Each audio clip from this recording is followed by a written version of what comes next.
Everyone, good evening. It is very nice to see you. Welcome to this annual event to celebrate our fantastic alumni. It is a pleasure to welcome you to this evening's celebration as we honor the University of Chicago Divinity School's 2025 Alum of the Year, Dr. Paul Pribbenow. Not his brother, who's dressed identically the same. Paul, not Paul.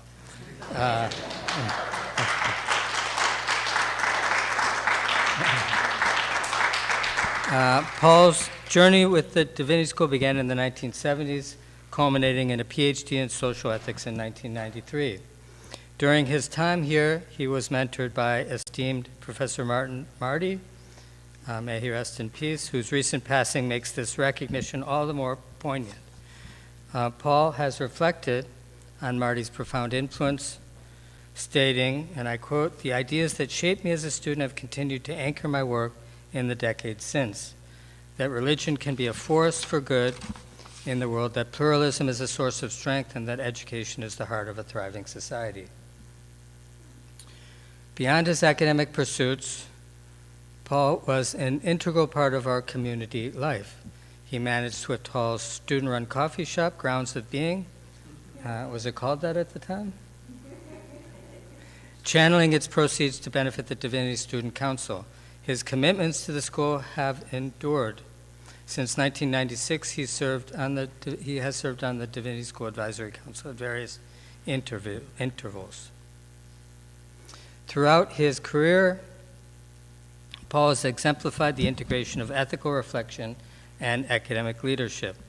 Before assuming the presidency at Augsburg University in 2006, he served in various significant roles, including president of Rockford College, research fellow and dean at Wabash College, vice president at the School of the Art Institute of Chicago, and associate dean here at our very own Divinity School. As president of Augsburg University since 2006, Paul has exemplified ethical leadership, championing access and equity in education. His work bridges academic inquiry and practical leadership, demonstrating how theological and ethical perspectives can positively influence institutions and communities. This evening, Paul will present an address entitled "Wrestling with Angels, Higher Education Leadership in a Moral Key." Given his extensive experience and thoughtful approach to leadership, I anticipate a talk that will challenge and inspire us to consider the multiple dimensions of our roles in academia and beyond. Please join me in welcoming 2025 Alum of the Year, Professor Dr. Paul.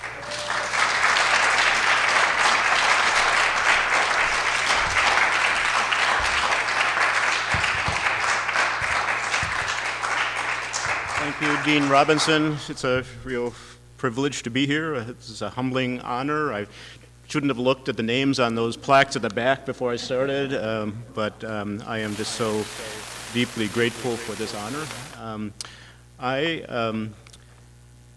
This place changed my life, and I think for a lot of us, we know that that's the case, that this place changed our life, and so I'm really pleased to be able to offer some thoughts tonight about how that has had an impact on my career now over some 40 plus years in higher education leadership, 24 years as a president. The fact that I'm still standing is like unbelievable to me, but it's been a real joy, and it's still a joy, and that's the key. Yeah, I go back every morning because it's still a joy.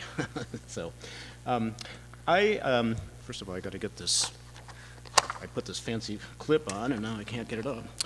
So I want to start by just offering a few words of gratitude. So it all started in 1979.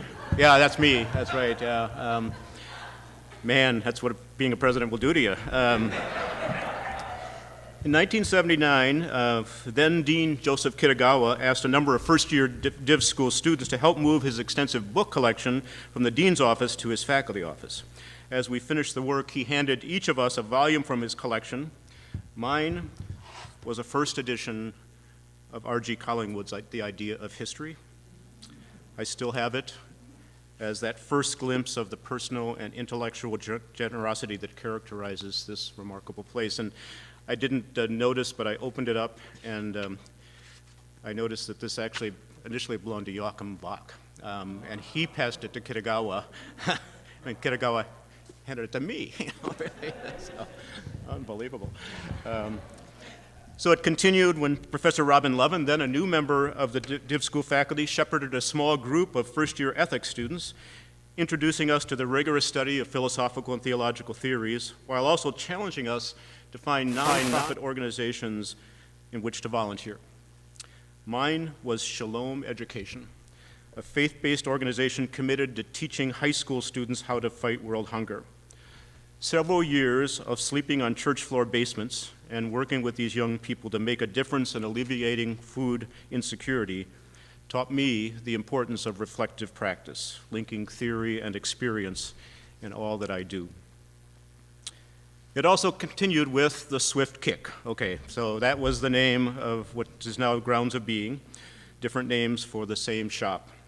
I was mentored by my friend Joe Price, who managed the shop and is also on the plaques back there, 2019 Alum of the Year. I then became the manager when Joe finished his degree and headed off to teach at Whittier College in California.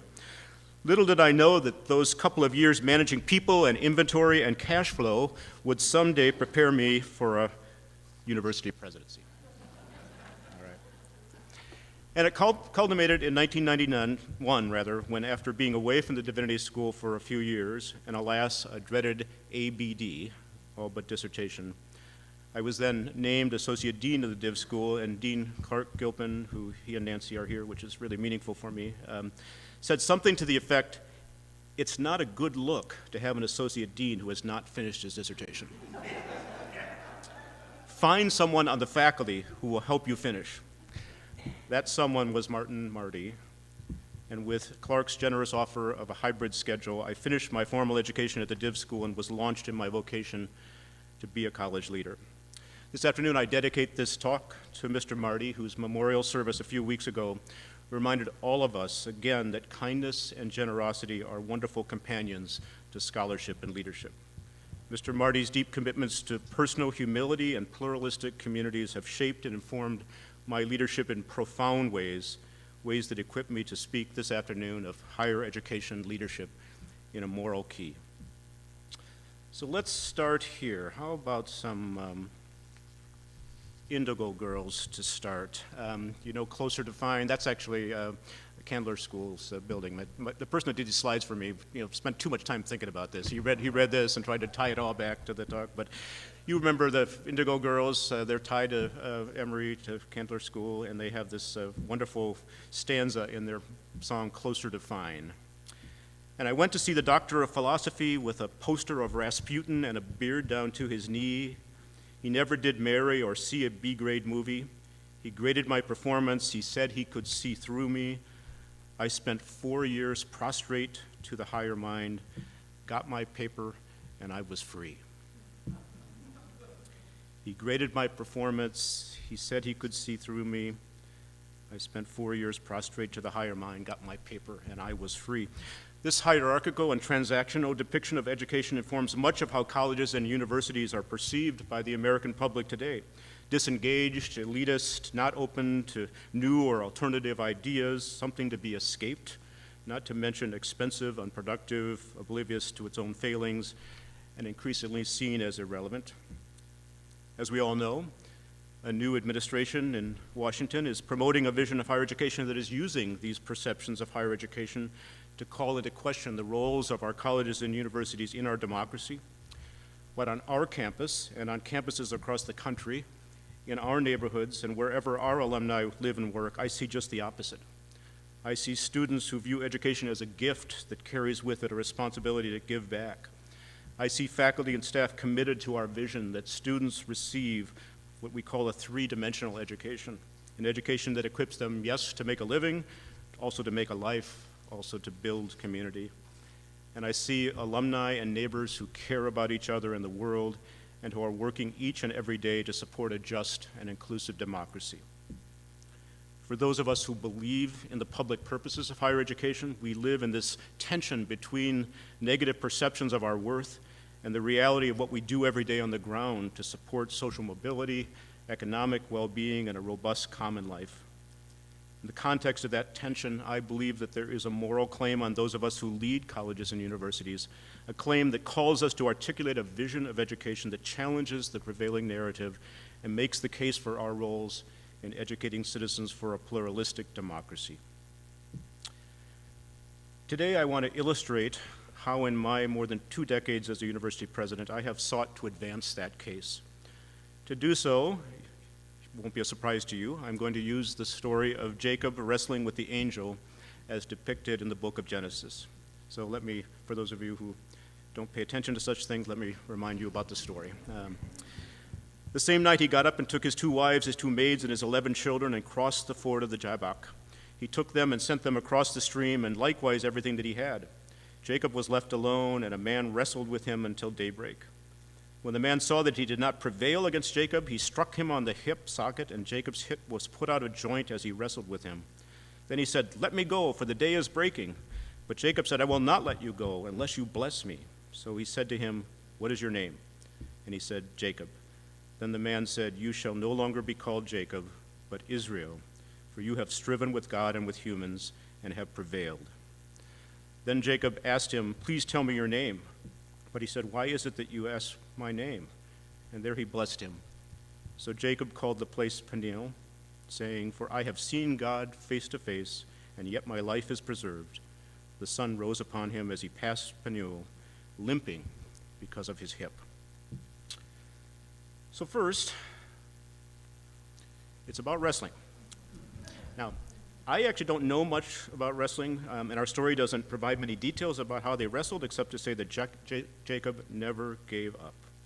He never gave up. So there's a picture here. These are a variety of pictures from our campus, but the wildest thing is that Augsburg has won 15 of the last 30 national wrestling championships.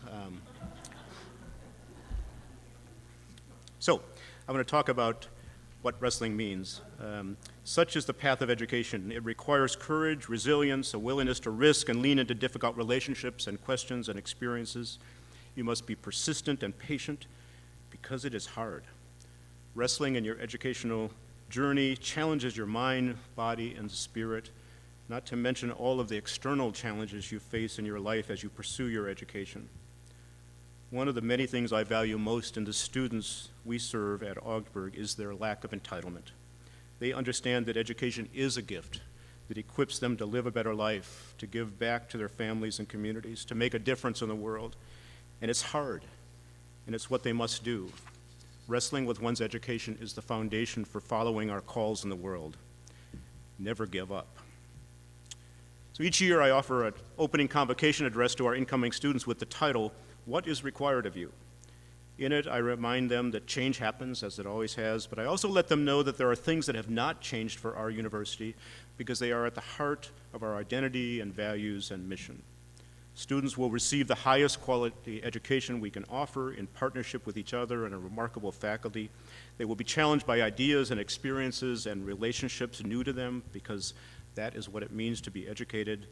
They will meet friends and peers for life, and they will be equipped for democratic citizenship because the world needs them. Just a quick aside about Augsburg so you understand some of this context. We were founded 155 years ago by Norwegian immigrants as a seminary. We then became a college, now a university. We are located in one of the most diverse zip codes in the United States, and we are one of the most diverse private colleges in the country. Just to give you a data point, their last 2 entering classes were 80% students of color, 80. But at the same time, we are grounded, deeply grounded in the Lutheran faith and intellectual tradition.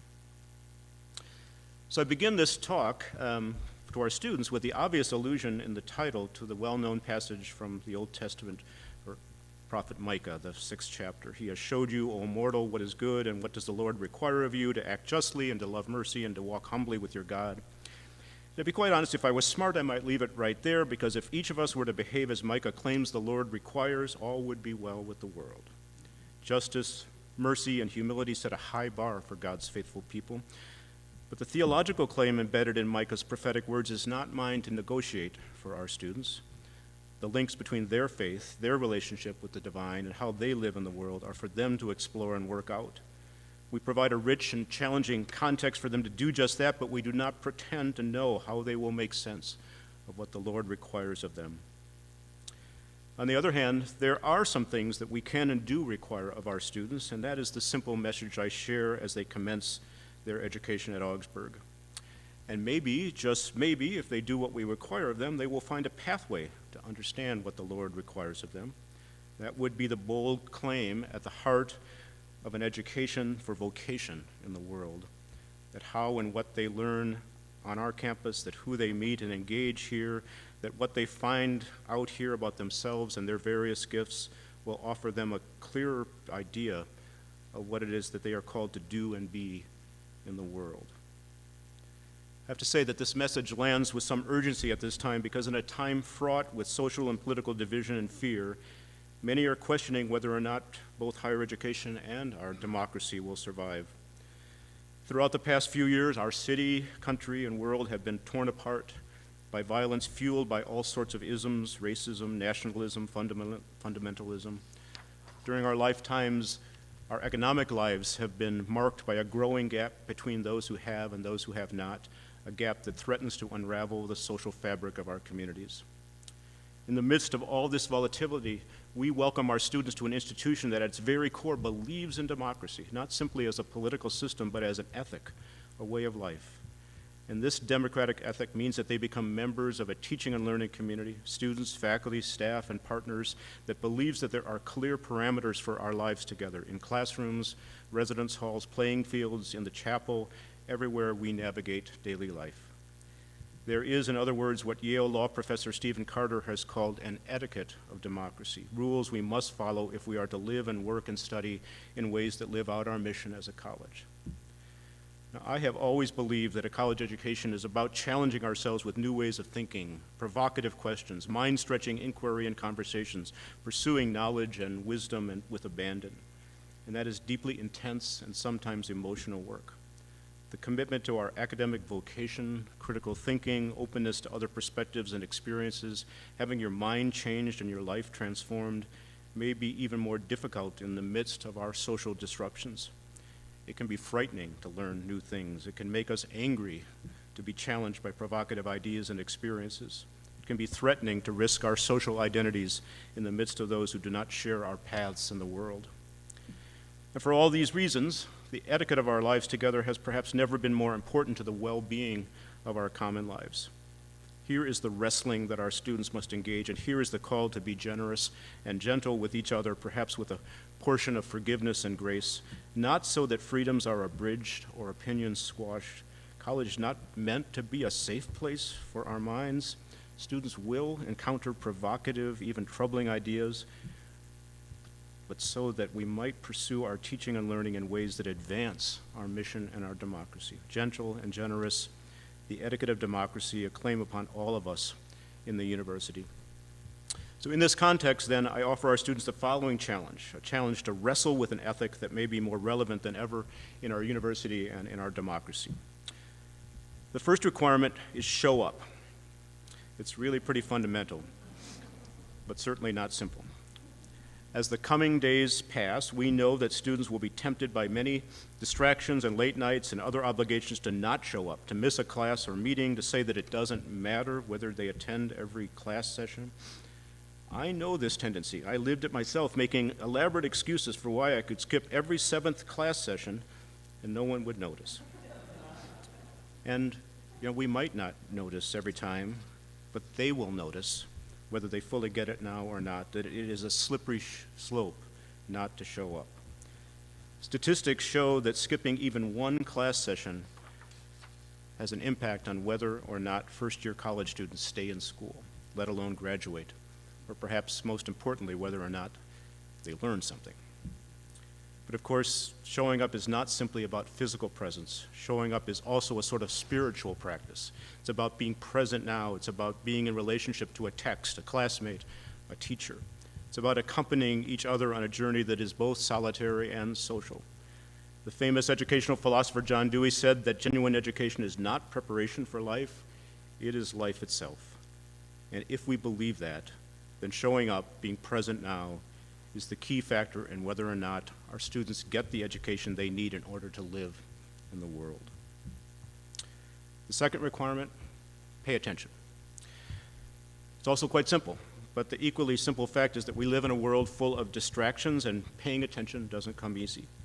This may be, for me, the most pressing requirement in this time of unprecedented chaos and confusion. Like all of our students, I'm on social media.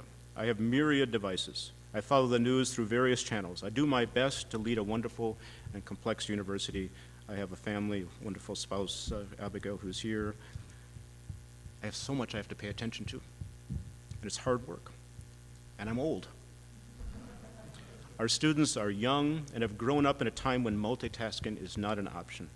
It's an expectation. I really can't imagine how they keep it together. I admire them, but I also worry about them. So yes, I do. I ask students to put away all the distractions that they can control, turn off the cell phones, spend some time away from the computer, focus on what teachers and classmates are saying and doing, find ways to pay attention. But it is more than that, of course, because even when we have put away all those sources of distraction, it remains our responsibility to figure out what is most important and how you can make what is important the center of your life.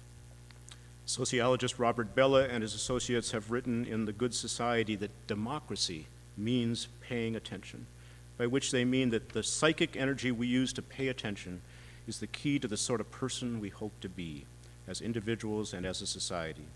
If we continue to be distracted, our attention and the energy that it requires of us will also be distracted, and the values and people and ideas and causes we should care about and attend to will not get our energy, and we will not become the people we want to be. And the final requirement, do the work.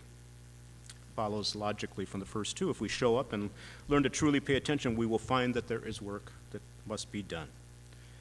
For our students, on many days, the work will be assigned. Read this text, explore this idea, test this hypothesis, run this experiment, play this scale, practice this drill. Our students know all about doing schoolwork already, but they need to know that this is college, and college signals a quantum leap in the work required. Don't get behind on reading the papers. Take advantage of the support we offer to help manage time and learn to study. Support each other. Ask for help when you need it. Because more and more, on many days, the work will be theirs to discern and pursue. There will be no one there to tell them what to do. They will need to seize the work that needs to be done. The profound truth at the heart of our academic mission is that the work our students learn to do in the classroom, on campus, in the neighborhood, and around the world is the basis for pursuing the important work to be done in the world. And we need them to do it. We are counting on them to do it. That's why our university exists, to educate students to be informed citizens, thoughtful stewards, critical thinkers, and responsible leaders, not just because we think it would be nice if they were those sorts of folks, but because the world needs them. There is utility to this education. There is purpose and direction. There is work to be done by educated folks, work they are called to do, work that might just have to do with what the prophet Micah claimed, the work of justice and compassion and humility. Show up, pay attention, do the work. This is how I invite our students into the wrestling they are about to commence. In a university dedicated to pluralism and democratic engagement, simple lessons that I challenge them to remember, lessons that abide, lessons that will help them in college, surely, but most critically and urgently, lessons that ground a democratic social ethic and that will serve them for a lifetime of following their passions and calls for the good of the world. I believe that wrestling with their education, showing up, paying attention, and doing the work equips our students to live together as engaged citizens in our democracy. And then we've got angels.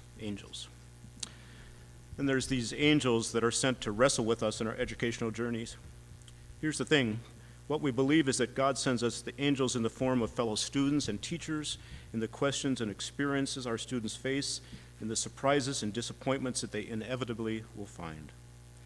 One of the things our spiritual ancestor Martin Luther taught us about our lives of faith, and I would suggest about our education, is that we are called to ask questions about everything. In his small catechism, Luther premises all his teachings with the charge to ask, what does this mean? As students engage in the classroom, on campus, and in the world, believing that God is in the questions means that they will see angels in everything they experience in their education. As difficult as it may seem, and they will be tempted to see those difficulties as anything but divinely sent. They must believe, though, that education is about loving those questions, the experiences, the relationships, as challenging as they may be, because the angels we are called to wrestle with come in many forms. Each year I'm struck by how a university is made and remade over and again by the generations of students who have come to that campus to be educated, to meet friends and colleagues for life, to gain the skills and attitudes and commitments that will make a life and shape the world, even to discern their callings and find a path forward in their vocational journeys. We have a vision statement for Augsburg that says that we are a new kind of student-centered urban university, small to our students and big for the world. And there is in that vision a clear reverence for our past, wherein students have for generations come to the university, engaged their peers, faculty, and staff, and remade our community, remade it to be more mission-focused, more true to its values and commitments, more relevant to the world that so needs our care and compassion. In this way, I believe that Augsburg counters the elitist claim that students ought to be college-ready and instead dedicates itself to what our colleague Harry Boyd calls being a college that is student-ready, turning higher education on its head. We aspire to be student-ready, and our students show us why that is important as they pursue their life and work in our community. So what are some of the lessons that I've learned from our students that actually show me that they see the challenges that some of us face as angels to be wrestled with? First, students show us over and over again how intellect and experience cannot be separated.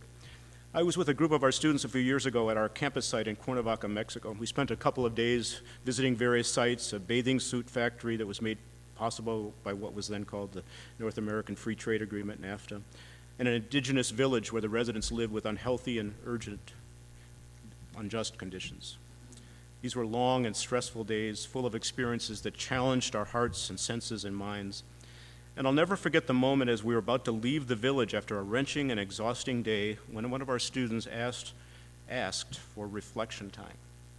And even though a few of us groaned in our weariness, she didn't want to leave the experience she had just had, as difficult as it had been, without seeking to understand, to reflect upon, to integrate into her own thinking what she had just seen and done.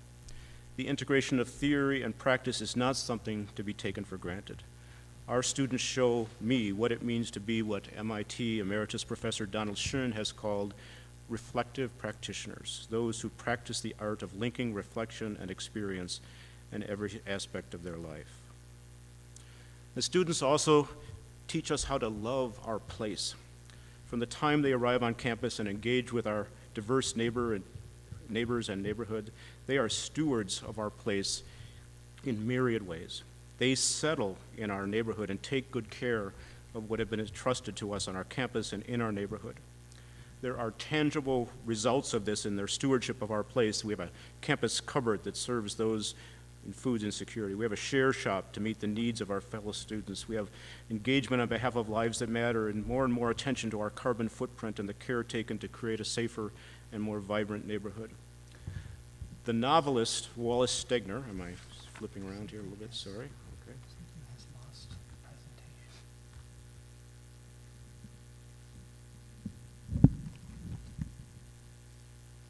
Got to have the visual. We may not have it. We may have to abandon the presentation. Yeah. I'll tell you what's on the visual when we get there. So the novelist Wallace Stegner once wrote that the American psyche is in tension between what he calls the boomers, those who go into a place, use it up, and then leave, and the stickers, those who settle in a place and work to renew it and make it better. Students have taught me the importance of sticking, of staying and settling in. We accompany and settle alongside our neighbors. We pursue education and our place, equipping each other for lives of meaning and purpose. We welcome each other in this place, sustaining a community of hospitality and mutual respect. We love and are faithful to the place that has been our home for more than 150 years. Our students also teach me not to be afraid of the other, the stranger. We live in a world of fear and violence and separation. We too often marginalize the stranger, retreating to what Bella has called our lifestyle enclaves, mingling with those with whom we share culture and skin color and income status, trying to find safety away from the uncomfortable and the unknown.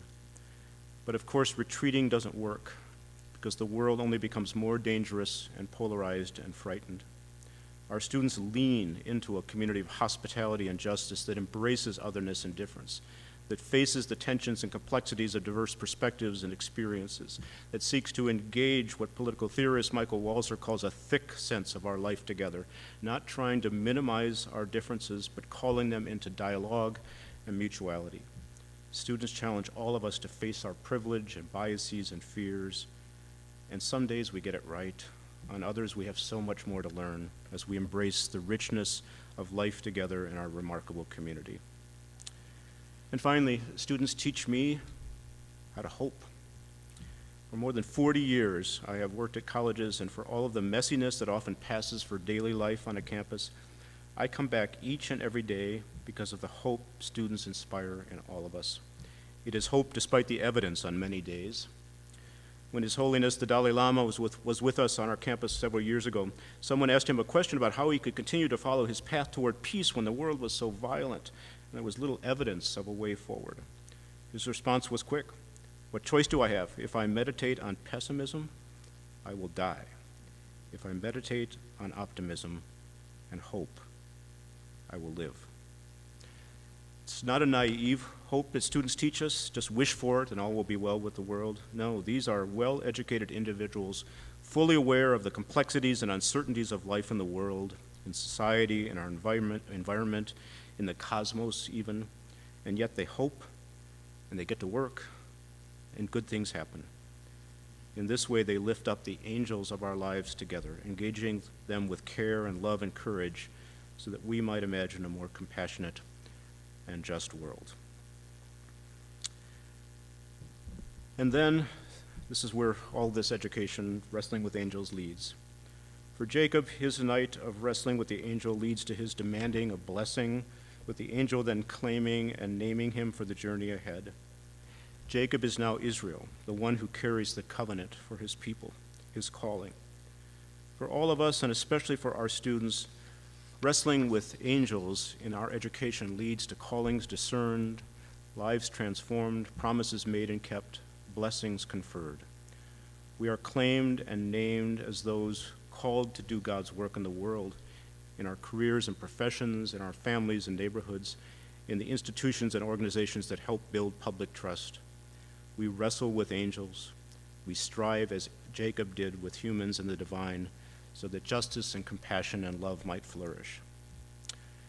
I often turn to the book of Sirach, where we find a soaring love letter to the ways of wisdom.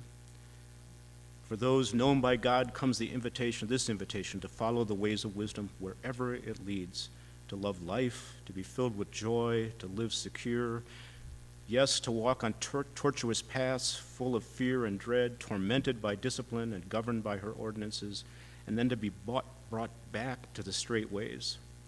For me, this describes the journey of learning for those who are known, who know as they are known.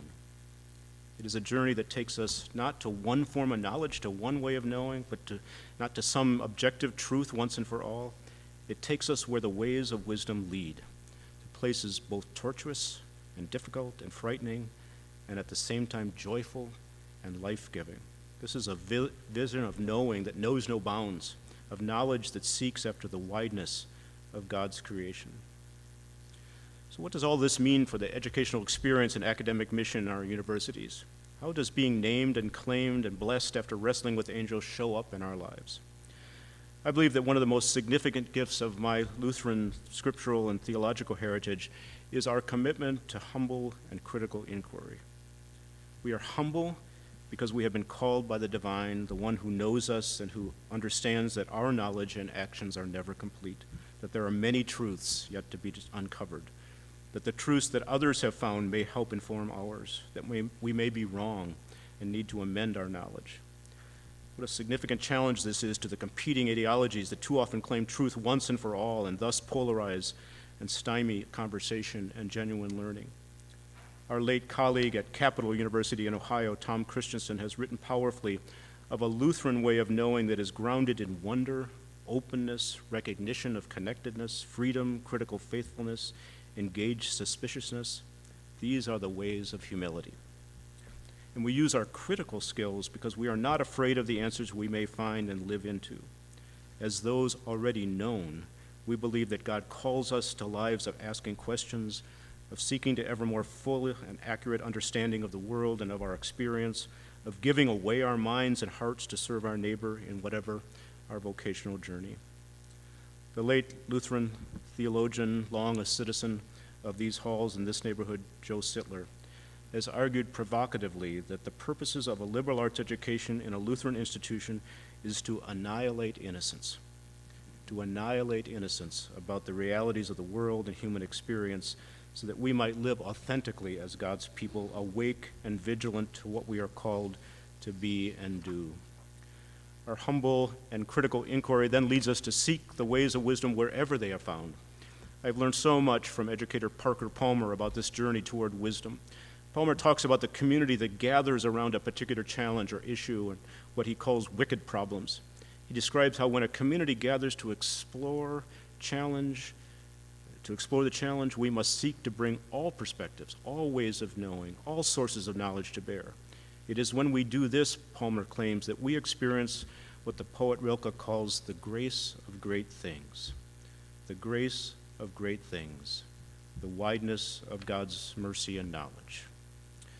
This journey to the grace of great things, the ways of wisdom, thus challenges us to never put limits on what and where and who might be sources of knowledge and perspective that enhance our understanding of God's work in our midst. I think especially about what we have learned in recent years at Augsburg through our various interfaith efforts, grounded firmly in our Lutheran faith and intellectual tradition, which calls us to ask, what does this mean, and to watch for what God is doing in our midst.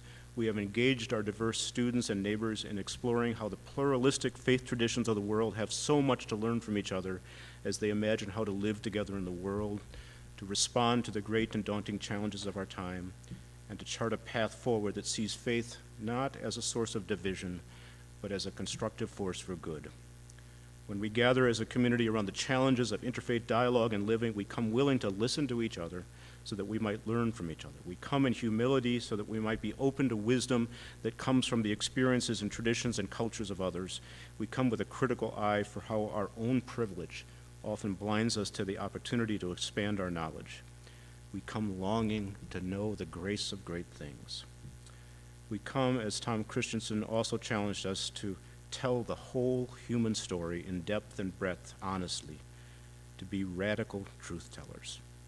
Radical truth-telling in a community of hope, called to know as we are known. But there's one more thing, a thing we must acknowledge and embrace as we wrestle with angels. For Jacob, wrestling with the angel led to an injury that would stay with him for his life. That is, his hip was put out of its joint. Likewise, for those of us who wrestle with angels in our educational journeys, we too may be wounded. Perhaps it won't be a physical wound, but wounds to our minds and hearts and spirits are very possible, wounds that are the result of the hard questions and experiences that education requires. And those wounds will stay with us for our entire lives. Here is what they will mean for us. We will never be able to do anything meaningful on our own without the help of others. Therein is the fact that following our calls in the world is never a solitary affair. It always means that my education, my gifts and talents, my call is followed in community with those whose calls complement mine, ensuring that our work together models the covenant God has made with God's people. I want to say just a few words about one of those wounds, the vulnerable hearts of our students. University of Virginia English professor Mark Edmondson once opined in the New York Times that the students who truly succeed in college, he said, are those who show up with what, borrowing a line from the boss, Bruce Springsteen, called a hungry heart. Edmondson argues that students with a hungry heart are those who have a love for learning and openness to experience, the courage and curiosity to stare into the abyss of human experience and get excited, and the willingness to risk beliefs and values because confident beliefs and values to risk. There are ways in which Edmondson's opinion extends a long-standing fascination in America about the role of the heart as a metaphor for integrating intellect, values, and character. Alexis de Tocqueville, the French journalist and chronicler of mid-19th century America, observed in his Democracy in America that the vitality of the American democracy was not so much about a political or legal structure as it was about our mores, defined variously as notions, opinions, and ideas that shape mental habits, or again as the sum of moral and intellectual dispositions of humans in society, or habitual practices with respect to such things as religion, political participation, and economic life, or on point for our topic here as habits of the heart. In their mid-1980s book, Habits of the Heart, Bella and his colleagues borrowed Tocqueville's concept to argue that the renewal of our democracy relied on recovering these habits of the heart as a means to navigate between our private and public lives, between individualism of various stripes and a commitment to the wider public good. The genius of our democracy depends, they argued, on a healthy balance between the private and public, a balance that is only possible when we cultivate in our citizenry the civic virtues that Tocqueville called habits of the heart. The problem is, of course, that much too often, for too many people, our hearts are neither hungry nor habitual. And therein lies the stuff of a pretty dismal diagnosis of our common life. For those of us who have the privilege to be part of an academic community dedicated at its core to the liberal arts academic tradition, there is much to celebrate about the promise of our education. At its best and most faithful, the liberal arts tradition claims that genuine learning, grounded in humility and openness, must embrace the experience of difference and otherness, must seek to hold the tension of opposites and conflicting perspectives without falling apart. In fact, I might argue that we are most learned and faithful when we give up attempting to control our world, when we recognize that the gifts and ideas and experiences of others are at the heart of a community that is healthy and just and compassionate, and when we lift up the ways in which our learning and lives are enhanced by living in the tension of opposites, by seeking to comprehend all sides of an issue, to be comfortable with complexity and ambiguity, to honor paradox in thought, speech, and action.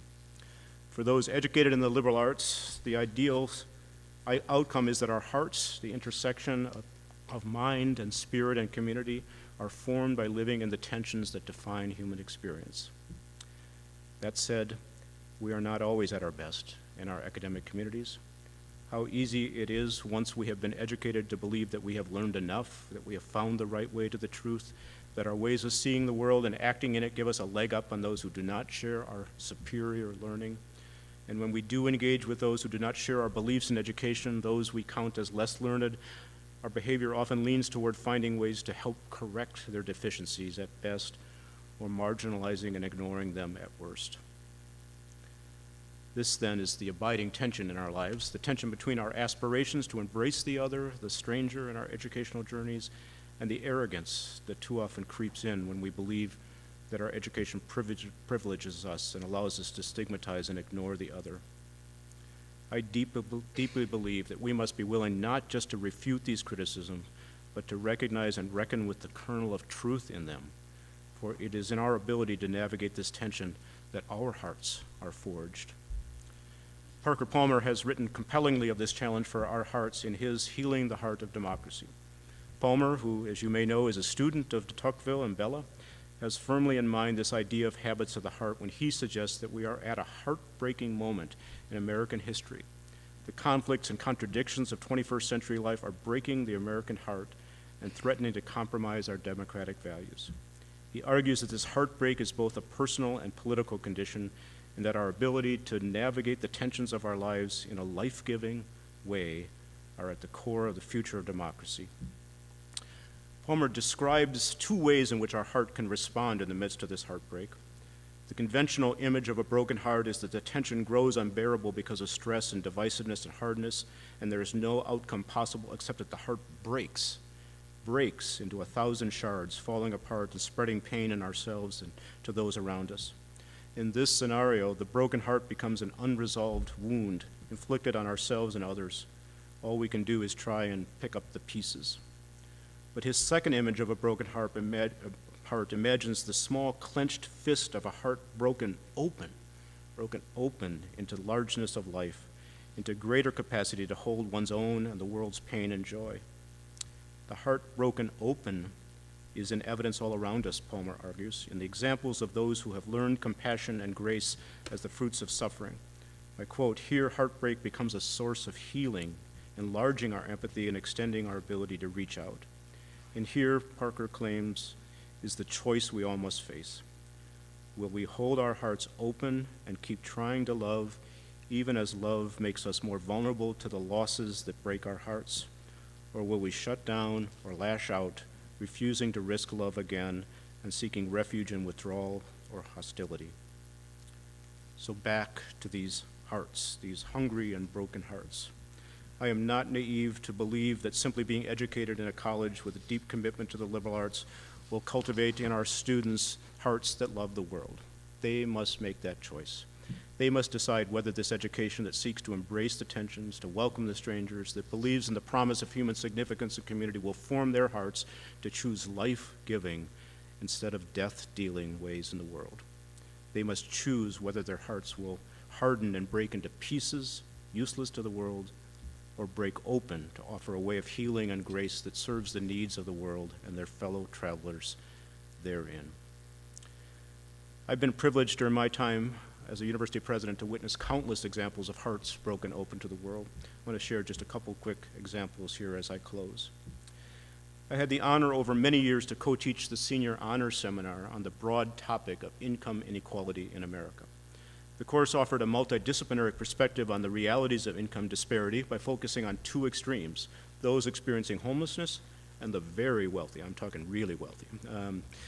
Through a variety of readings and experiences, including volunteering at 2 shelters and tours of private clubs and museums, we were all being challenged as educated people to struggle with our own perceptions of those who are different than we are. And those perceptions often began with the stigma that we attach to those at both ends of the wealth spectrum. We do wonder why the homeless live the way they do. We jump to conclusions about their level of education, about their drug and alcohol abuse, about their mental competency, about the decisions they made in their lives. At the same time, we also wonder about the greedy 1%, those who occupy private clubs, those who control wealth and corporate power, those who are not accountable for their riches. For me, the inspiring thing that happened in our course was witnessing students admit these stigmas and then seek to listen to the experiences of others, homeless or wealthy. So for example, a student volunteering at Peace House, a nearby day shelter, sat next to a longtime homeless man at lunch and learned his story, recognizing the common needs and aspirations they share. Or on another night, students hear from a thoughtful member of the 1% who worries about her children and how they will live responsibly in a world marked by injustice and scarcity. Come to find out, we can learn from those different from us about how we might live in the world. We can welcome the stranger, even when that stranger scares us or makes us angry, and therein we find our way together. We have no easy answers, but we are willing to live in the tensions. Our hearts are broken open. In the fall of 2008, Augsburg student Noor Ali was murdered in our Cedar Riverside neighborhood. It was a distressing time for all of us, surely the stuff of hearts shattered. Noor was struck down as he came out of a local community center where he was tutoring young children. It was a time of great fear and anxiety, a time that called into question our university's deep commitment to being in the neighborhood and with our neighbors. But I saw firsthand the contrast between hearts broken apart and hearts broken open at a neighborhood meeting after the murder to address safety concerns in the aftermath of the shooting. At the meeting, we all experienced the wrenching emotional impact of this shooting on our lives together. Though we intended to talk about security cameras and safety patrols, instead we listened to urgent longing for community. When an imam stood to speak, his first words were, "God is good." And though we were a room of people of very different faith traditions, we could whisper, "Yes, God is good, and this is not what our God wants for us." In that spirit, our community came together to rededicate itself to the well-being of our neighbors. Yes, to more security cameras and personnel, but even more urgently to finding common purpose in the health, safety, and well-being of our neighbors and neighborhood. We are a stronger and safer neighborhood today because we lived in the tensions of that painful moment and found our way forward together. That is what it means to have your hearts broken open. As I ponder the vulnerability of the hearts of our students who have been wounded by their education, I often turn to these remarkable words from Lawrence Siegel's Kaddish, words that were first uttered by Rabbi Nachman. I quote, "Nothing is as whole as a heart that has been broken. All time is made up of healing of the world. Return to your ships, which are your broken bodies. Return to your ships, which have been rebuilt." Nothing is as whole as a heart that has been broken. All time is made up of the healing of the world. What a remarkable claim, a claim that brings us back to where I began this afternoon, a claim that to be truly educated and to affirm the role of our colleges and universities in our democracy, we must teach our students to wrestle with angels so that they might be blessed and named, wounded and called, for the sake of the world. Enough for now. This vision of higher education forged in these halls and joyfully pursued for more than 40 years of leadership, a vision that I firmly believe carries with it the promise of a robust, pluralistic democracy. May it be so. Thanks so much.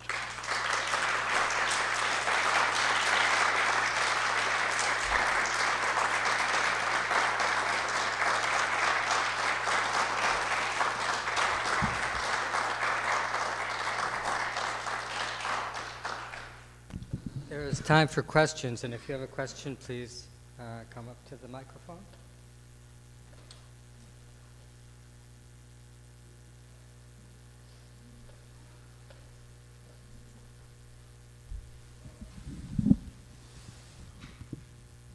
Thank you for this elaborate metaphor of wrestlers seeking for wisdom, a community of wrestlers. I'd like to turn it toward the president himself for a minute. As several of you will know, you're a regular writer of a newsletter, The Reflective Practitioner. And I wondered if you could say a few words about how the act of reflective writing itself contributes to the work of administration, the wrestling of administration. Yeah. You know, I try to stay away from that topic today, because because nobody wants these jobs now. That's the problem right now. Well, first of all, I publish this bi-weekly or bi-monthly newsletter called Notes for the Reflective Practitioner. I owe it to my good spouse who said to me 26 years ago, you write about these things, you need to put it together and share that with people. And so 26 years later, I'm still publishing these every other month. And their content have changed, as you can imagine. I was not a president when I started, but what I have found throughout those 26 years, in fact, they do give me the opportunity to delve into my own experience in whatever role I'm playing, whether it was as a fundraiser or as a, somebody out in the world trying to do some good things, or as a president now for 24 years, to be able to tie what I was trying to do in leading a university into a broader context. I mean, to help people see the connections between what I'm doing on the ground, that it's linked to some deep commitments, again, to pluralism, to democracy, to democratic engagement. And, I'll tell you, I'm a social ethicist. I mean, so, you know that. I came out of the Ethics and Society program here, and when I became a president, I just thought that's what it's all about, and it's about the ethics of this work, right? I mean, it's about public purposes of higher education, and it didn't take me long to be disabused of that notion by many of my colleagues, and so for me, this is a lifelong pursuit of trying to tie those things together, to believe deeply in our democracy, in the opportunities we have. Folks, it really is remarkable that in 14 pages I didn't mention Jane Addams, because she is probably the biggest influence on me. And what Jane Addams taught me, in the work that she did at Hull House. I was actually the president of her alma mater, Rockford College, for 5 years, which was a great privilege. She taught me that you go into a neighborhood and you settle in, you walk alongside your neighbors, and I could think of a more deeply moral claim upon me than that's the role we have to, and so the writing has given me a chance to both to process that for myself. There's no doubt that it is important to me personally, but also then to share that with a community of folks like you and others who have been following me for all these years and who themselves are reflective practitioners. And that's really the beauty. I mean, and, I have this wonderful quote from a fellow, a Canadian organizational theorist who says, "Multiply your mind by giving it away." I love that notion. Multiply your mind by giving it away. And that maybe that's what I'm trying to do. So, thank you. Who wants this first edition of R.G. Collingwood's Idea of History? You know, my biggest problem I've got is that I have so many books now, and my good assistant is telling me I'm a couple years away from retirement. She's now saying, "You got to start de-accessioning, Paul." You know, you got so. Yeah, thank you for coming. This was a really good talk. My question was, you talked a lot about sort of balancing the tensions of pluralism where, you know, on sort of one end, we can kind of flatten our differences and it becomes kind of superficial and flat and it's agreeable, but there doesn't really seem to be any sort of recognition of how like the other is the other. And on the other hand, there seems to be, you know, maybe recognizing the other is the other, but in a very like confrontational way. So I guess, you know, you talked about in your speech, I was wondering how do you sort of balance the tension of pluralism and sort of not collapsing to one of these two extremes, especially in the for, you know, topics like interfaith dialogue or political dialogue where it seems like there is so much importance in landing on the right answer. How do you sort of manage tension? No, it's a really important question, and you know, I go back to the Walzer's notion of the thick understanding. You know, the belief that in fact you call into community people with different lived experiences, with different faith and cultural traditions, and that if you build a community where they are willing to understand the obligation they have to listen to each other, to build relationships with each other. I'm a great follower of Ibu Patel. Many of you know his work there with the old Interfaith Youth Corps, now Interfaith America. I had this threefold way of thinking about interfaith work in that it has to both requires a gaining of knowledge about others, you know, whether it's faith traditions or other relationships with the other. And so that is at the core of the work we do at Augsburg, at least, is building relationships across those differences. So we're 15% Muslim in our undergraduate population, 4% Lutheran, which really shows you, you know, kind of a fascinating kind of move of, you know, our population, the demographics.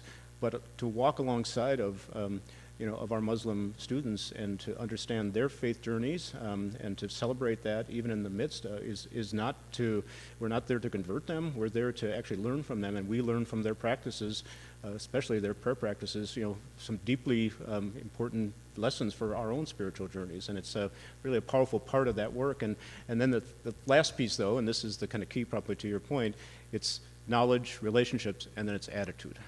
So how do you change people's minds about the other? And I think for me, so much it is about, and again, this is the beauty of a relatively small college community, which I believe is also one of the kind of important issues in where we build community. You know, it's hard sometimes in the context of very large institutions or organizations to do that, but we've been able to do that because our population allows us to build relationships with each other, and we, you know, trying to build a context in which that is the most important thing, not to diminish the differences, not to shut down opinions, but in fact to engage them in dialogue. And in, I always say it's not interfaith dialogue, it's interfaith living together, and that's really the power. John Courtney Murray, the Roman Catholic political theorist in the mid-20th century, always talked about the fact that the Latin root of the word conversation means both talking together and living together. And so really at the core of our work is that conversation in both ways. So thank you for a good question. Thank you.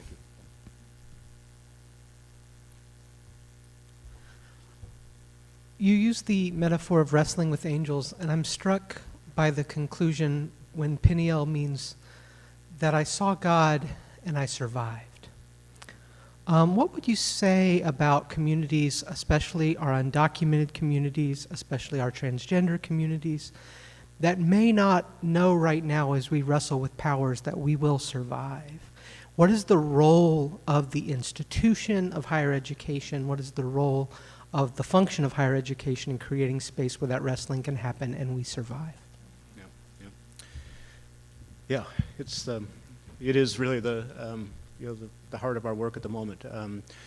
So, in addition to the ethnic and racial diversity that I mentioned earlier, we are a place with a very large trans population and LGBTQIA population. We have a lot of undocumented students, and so in the current environment, we have students who are targets, and so it's become really the core work that we've been doing is how do we give them a context in which asking them to pursue their education, which again is what I want to talk about, which is the Wrestling with the Angels is about the fact that they're there to get an education, and this is the kind of education we offer with their lived experience, with their identities, being threatened by external forces. How do I surround them with a community that allows them to continue to thrive in the ways that we know they deserve to thrive?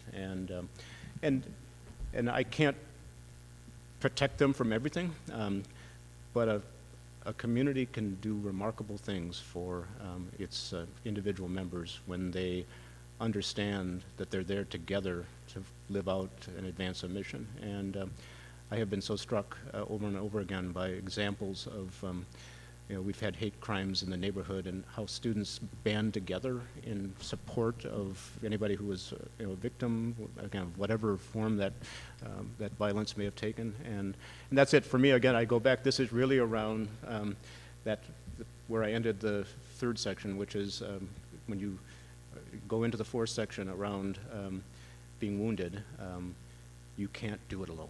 That's really the key. You can't do it alone. It's got to be about a community of complementary vocations and callings and identities that comes together to have each other's back.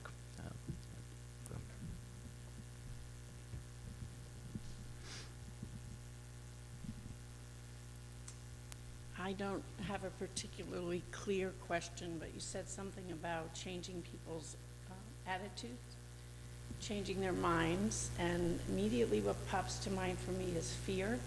I work in the arena of changing people's attitudes. So because you're one of my favorite thinkers, I just want to know what you think about fear. In particular, maybe the religious,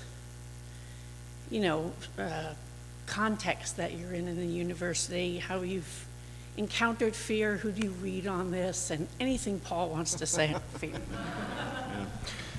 Well, let's just say that, again, back to the Madison's good question, fear is, of course, the biggest enemy right now.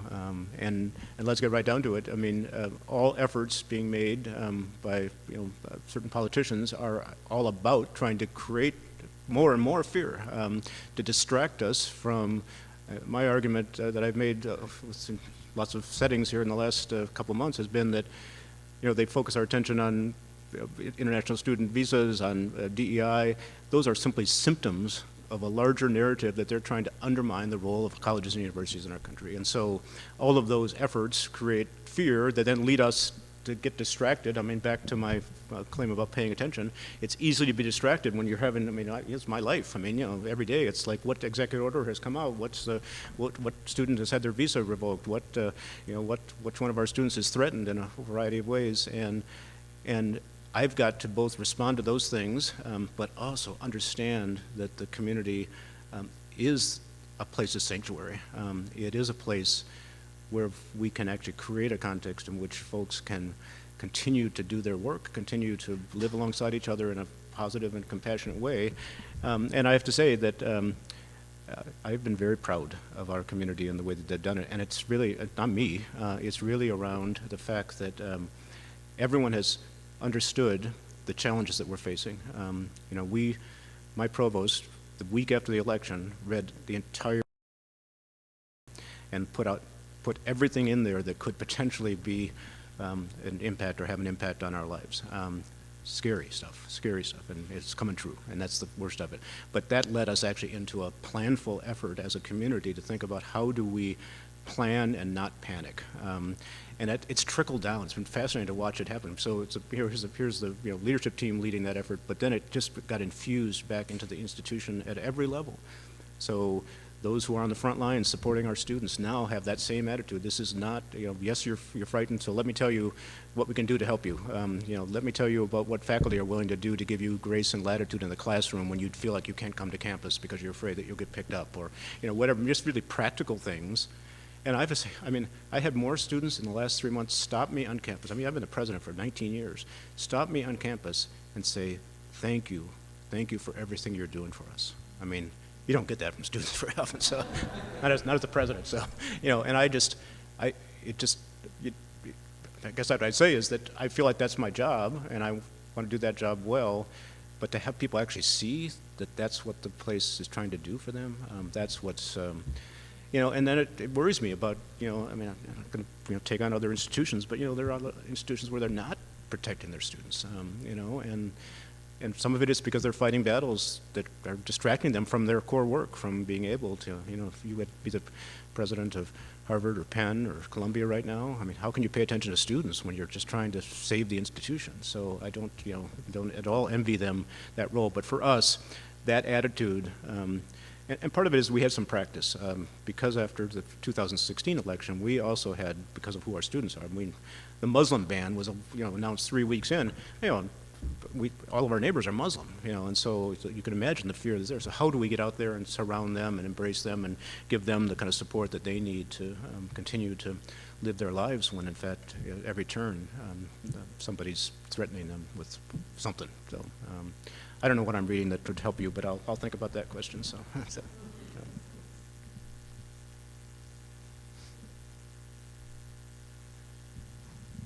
Shall I ask a question as well? Oh, I Jim, cannot please, resist.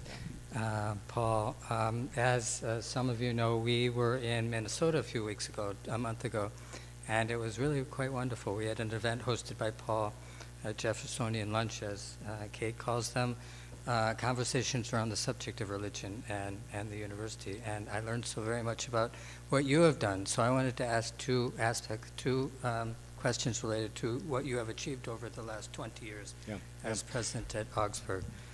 First of all, you mentioned the diversity of your campus, and it is the most diverse campus in the country, one of the most.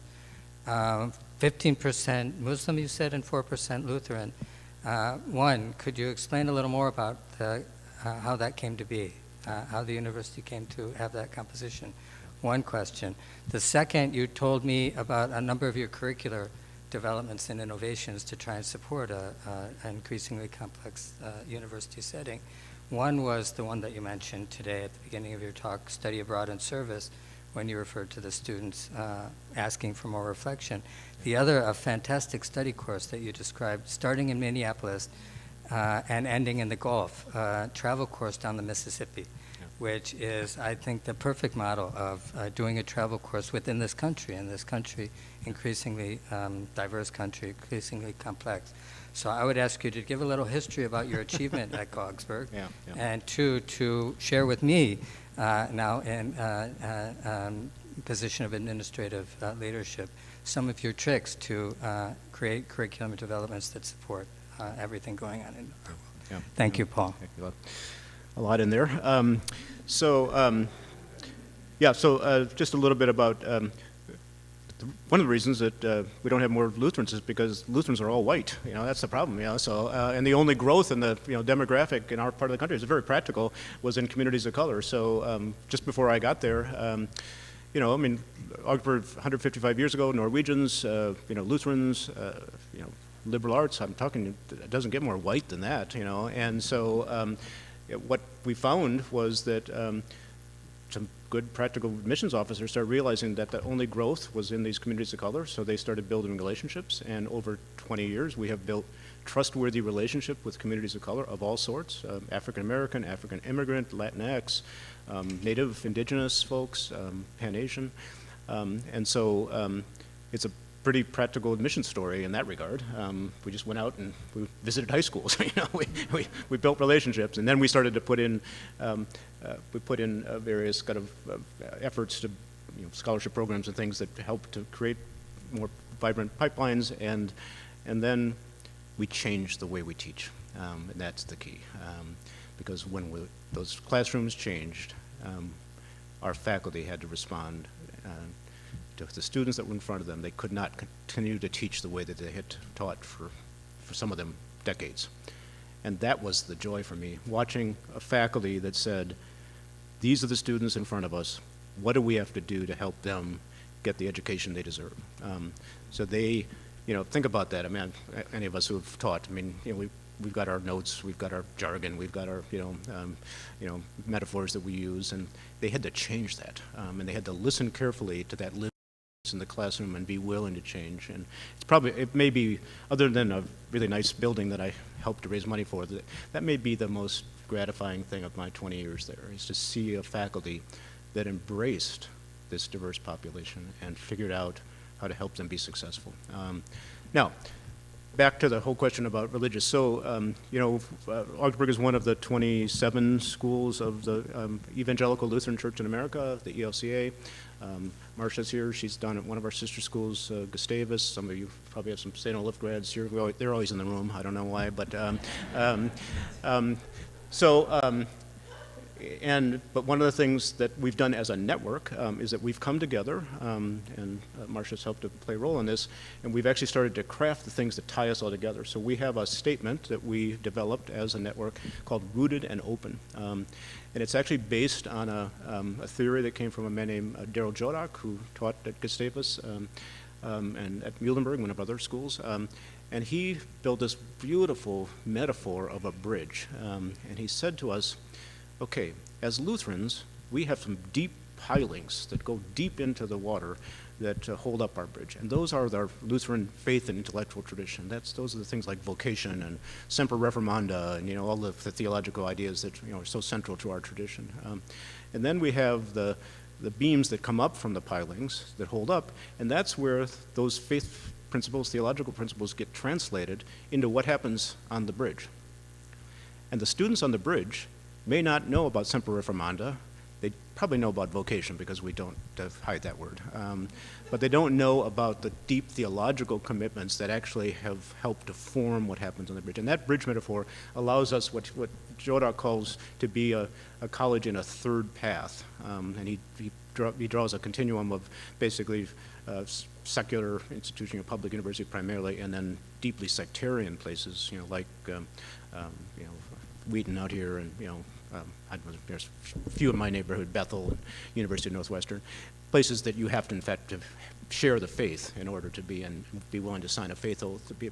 So this third path allows us to be a place that in fact is deeply rooted in its Lutheran faith and intellectual tradition, but at the same time a place that is open to those who come to us with different lived experiences. That philosophical framework has allowed us to make sense because, the criticism, and there are some in our mix that still will criticize people who have a quota way of understanding what it means to be of a particular faith tradition, who want to know how many of your faculty are Lutheran, how many of your students are Lutheran.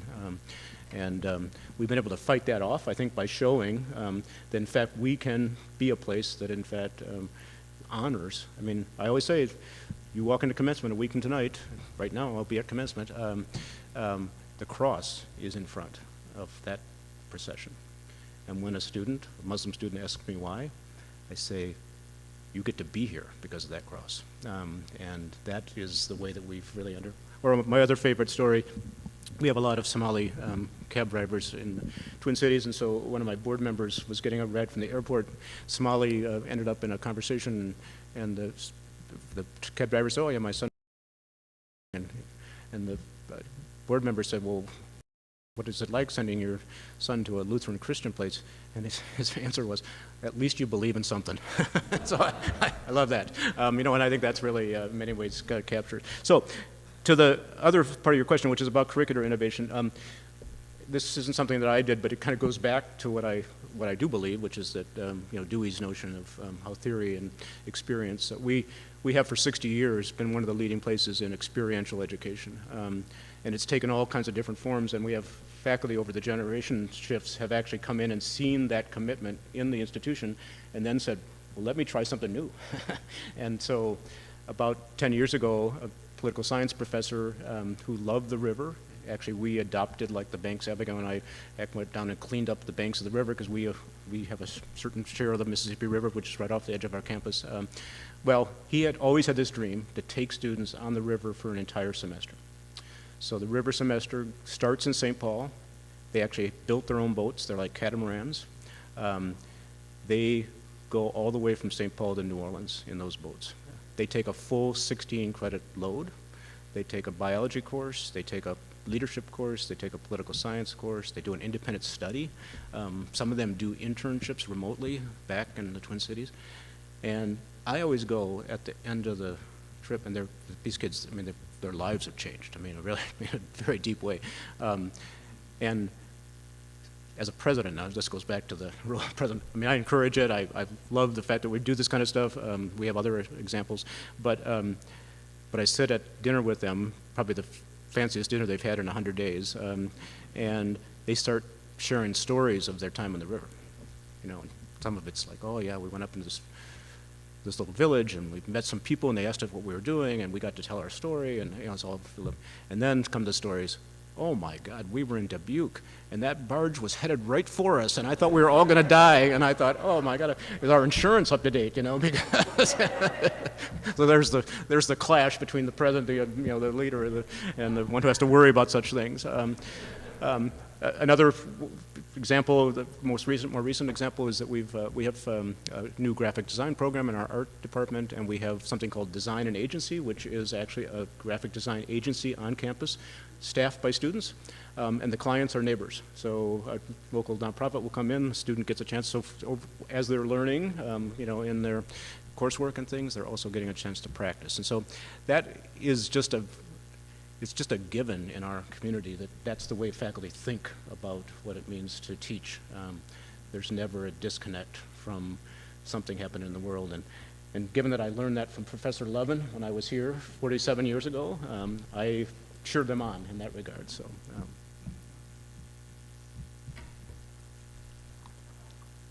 So now I believe there is one more thing to do for Professor Pribbenow. It is my honor, after your distinguished career, still continuing, wonderful lecture, which was very inspiring.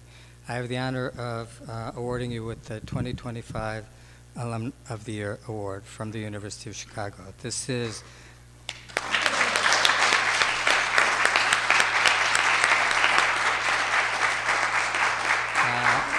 is recommended by the Alumni Council, of which Caleb is a part.